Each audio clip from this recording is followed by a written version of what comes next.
They're important to me because somebody took somebody else's life, and I want to know who killed Dorothy Greger. I come in here and I set up my hard drive to be able to edit. Turn everything on.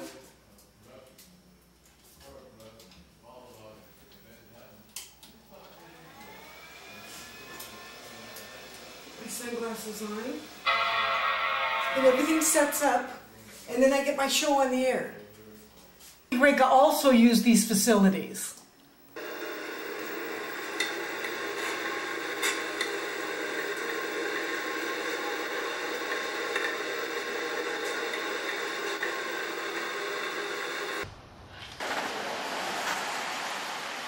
Dorothy came in to this bank, US bank, to try to get her money back. And we have here the letter that shows she terminated Partners in Care with her signature down here at the bottom. Partners in Care put Dorothy's money into the account here at US Bank, into that account number. Who was Brian? She was working with Brian, her US Bank personal banker, to get this line of credit.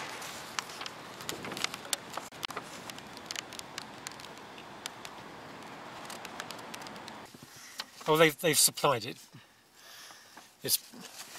And this is an unsigned cheque from US Bank that has been put through the banking system.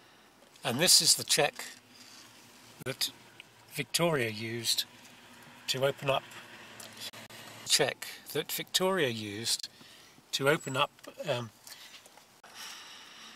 now these are the documents that Cheryl gave to Janet.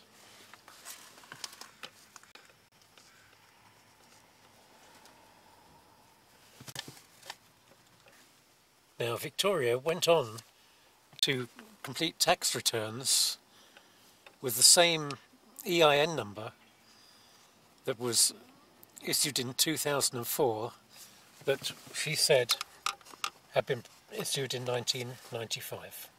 Now Michelle Greger, who's Dorothy's husband, specifically mentioned in this guardianship case of Dorothy Greger that there were at least 3 or 4 wills.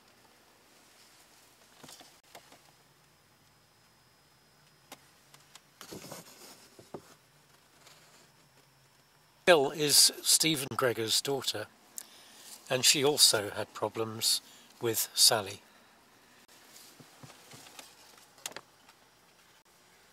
She contacted the Bar Association about Felice.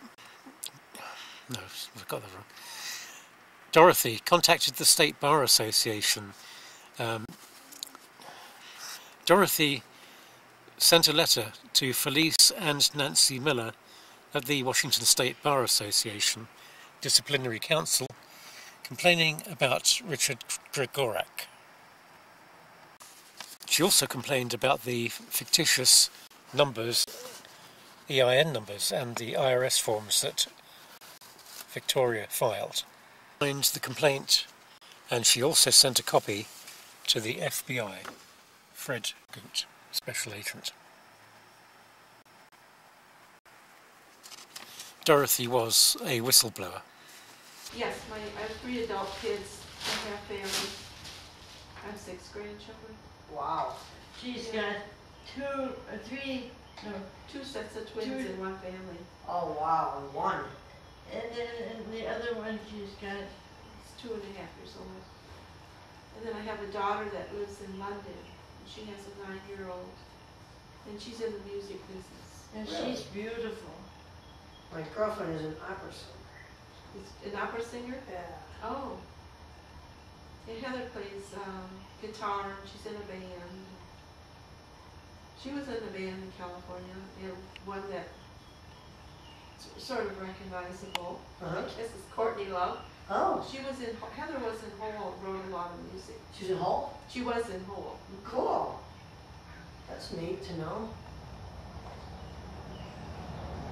probably saw her then. Yeah, she used to travel with them. And she lived up here for a bit too.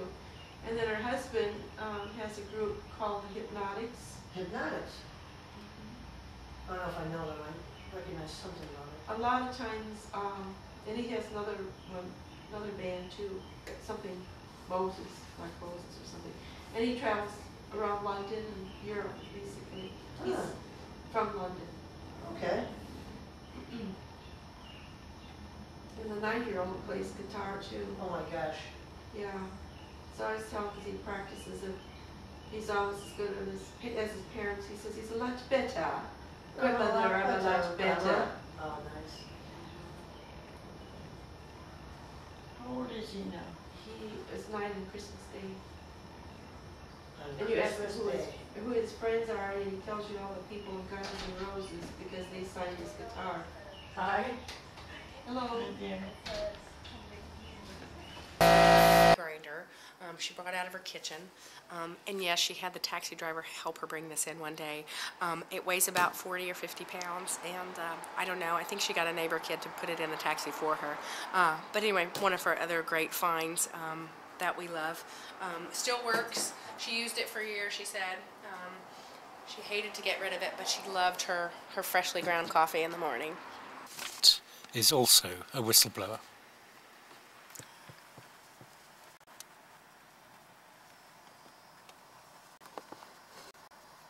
Says this letter is in response to Peter Jarvis's letter of August the 23rd.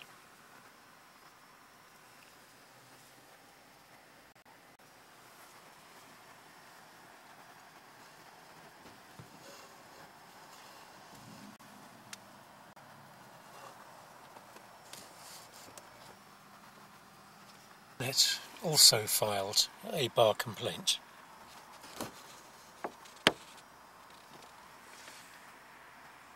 The queue at the beginning again. Okay. Now the hearing, the complaint against the Bar Association is still pending, and in addition, the appeal date is now set. Appeal date for the hearing is now set for April the 1st.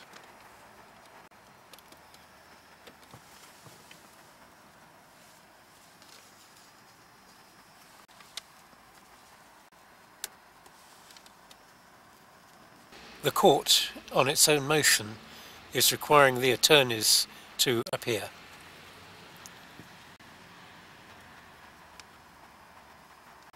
As Janet wrote when she complained to the bar, Mr. Miller has an obligation to inform the court that he is not entitled to attorney fees, and that he also has to inform the court that he defrauded Dorothy Gregor. Janet is arguing that these attorneys misrepresented their capacity to the court, and they do not represent Dorothy Gregor. As a result of all that, Janet is now trying to give Dorothy a voice. This is an invoice from Mr. Gregoric in 2004 to set up the EIN number that is in question.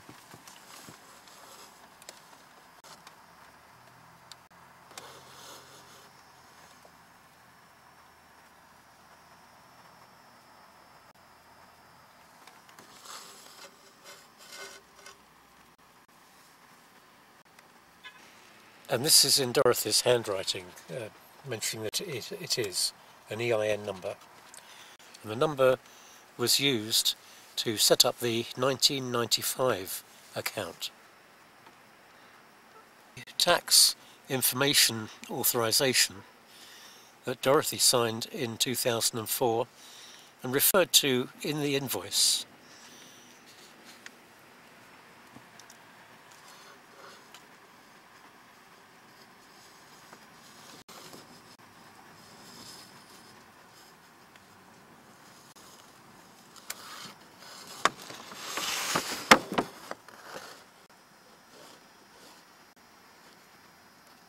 Is listed as the appointee.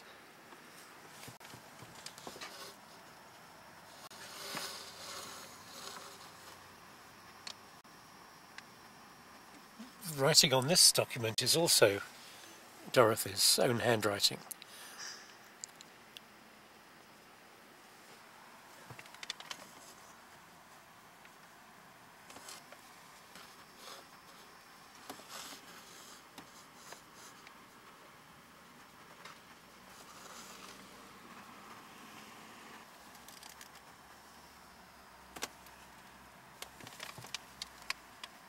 Gregor's estate has never been probated.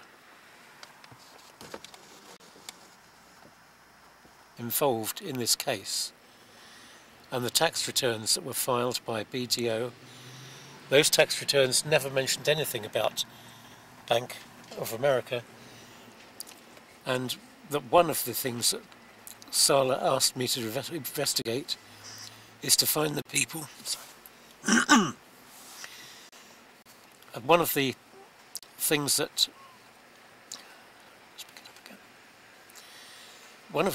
Sala asked Janet to investigate was to find the people and to investigate the stocks and information on the tax returns, because Oppenheimer on the tax returns isn't a valid thing. So Donna May Curley and Dorothy Gregor were both happy with Henry Wong. And Sally Lanham fraudulently got Dr. True to file a fictitious affidavit because he was not Dorothy.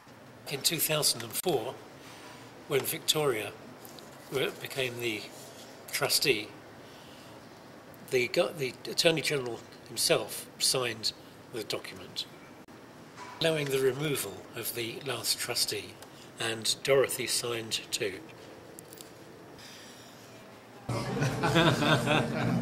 Where do you want it? Okay, now grab it.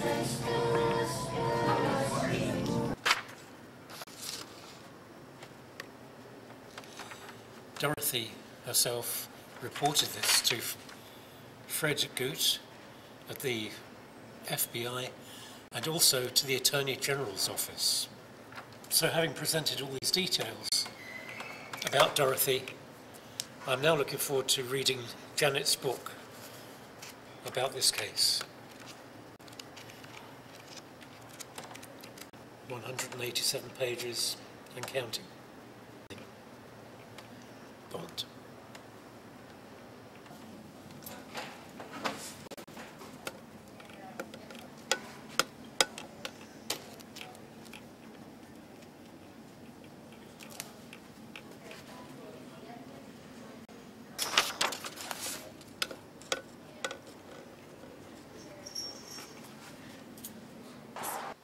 So this is the piece, and I thought it was always hilarious because, as I told you before, Dorothy always came in a taxi with no matter what she had.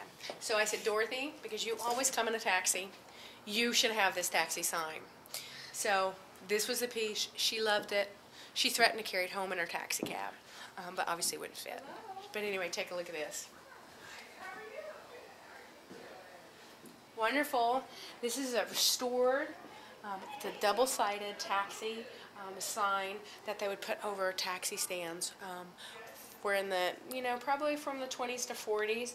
So you'd go there to the taxi stand and the taxi guy would hail you a taxi. But anyway, a vintage piece of wonderful history, and also known as Dorothy's favorite piece.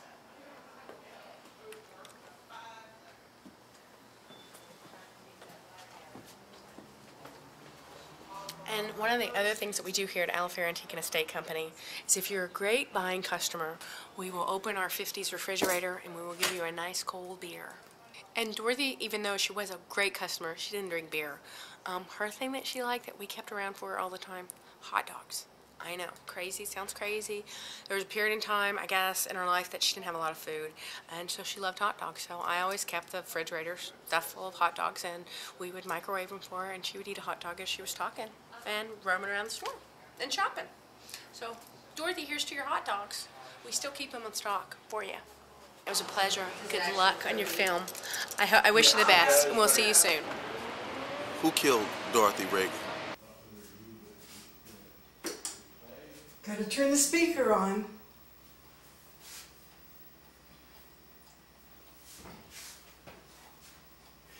you're watching Public Interest Issue. And I'm setting up my hard drive for my editing.